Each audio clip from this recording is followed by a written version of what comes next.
સુરતના નવાગામ ડિંડોલી ખાતે આવેલ રેસિડેન્સીમાં વીજળી અચાનક જતી રહેતા લિફ્ટમાં સવાર માતા પુત્રી સહિત 3 વ્યક્તિ ફસાયા હોય તેઓનું ફાયરની ટીમ ત્વરિત સ્થળ પર દોડી જઈ રેસ્ક્યુ કર્યું। સુરતના નવાગામ ડિંડોલી ખાતે આવેલા દેવદર્શન રેસિડેન્સીમાં અચાનક વીજળી ડૂલ થઈ ગઈ હતી, જેના પગલે ત્રીજો માળ લિફ્ટ અટકી જવાના કારણે લિફ્ટમાં સવાર માતા સીમાબેન પ્રમોદ પ્રધાન અને તેની 9 માસની પુત્રી માનસી અને અન્ય 66 વર્ષીય વ્યક્તિ રમેશભાઈ સુથાર ફસાયા હતા।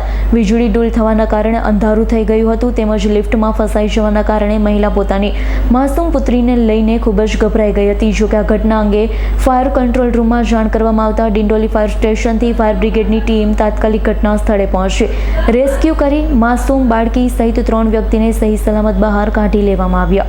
Bureau report S9 news Surat.